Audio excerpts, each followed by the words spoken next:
Hello friends, అందరికీ జై శ్రీ గణేష్, జై శ్రీరామ్. ఫ్రెండ్స్, ఈ రోజు మనం వచ్చేసరికి కొట్నూరు కట్టుపైన వన్నమ్మ గుడి ఉందన్నమాట. ఆ వన్నమ్మ గుడి వెనకాల అయితే వినాయకులు అయితే చేస్తున్నారు. ఇక్కడ చూడడానికి అయితే వచ్చేసినాము. ఇప్పుడు మనం ఈ షెడ్ లో చూడబోయే మోడల్ వచ్చేసి రెండో మోడల్ అనమాట. ఈ మోడల్ వచ్చేసి మనకి అయోధ్య రామ మందిర్ మోడల్ టైప్ అయితే ఉంది. ఇప్పుడు ఈ వినాయకుడిని ఒకసారి క్లీన్ గా చూసేద్దాం పదండి. ఇంకా వినాయకుడి విషయానికి వచ్చేస్తే కనుక చూడండి, మనకి ఇటు సైడ్ అయితే రాముడు ఉంటాడు అండ్ బ్యాక్ సైడ్ వచ్చేసి రామ మందిర్ ఉంటుంది. ఇంకా వినాయకుడి ఫేస్ కూడా చూడండి, చాలా అంటే చాలా బాగుంది. ఈ వినాయకుడు దాదాపుగా మనకి ఒక 7 to 8 feet మధ్యలో అయితే ఉంటాడు. ఇక్కడ మనకి ఫుల్ రికార్డు ఉంది, మీరే చూడండి. సో వినాయకుడిని అయితే క్లీన్ గా చూడడానికి కాదు, అసలు చూడండి ఈ పంచ్ వర్క్ అండ్ మెడలో ఆభరణాలు కూడా ఎక్కువ లేకుండా మనకి సింపుల్ గా చాలా అంటే చాలా బాగుంది.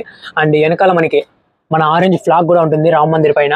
వినాయకుడు అయితే చాలా detailing and clear and clean గా ఉంది. ఇంకా మన రాముడి విషయానికి వస్తే కూడా చూడండి ఎంత బాగున్నాడు. రాముడు కూడా అసలు చాలా డీటెయిలింగ్ గా ఉన్నాడు. చేతిలో మనకైతే బాణం అయితే పట్టుకొనేసి అయితే నిలబడుకొని ఉంటాడు. వినాయకుడు అయితే చాలా అంటే చాలా బాగుంది.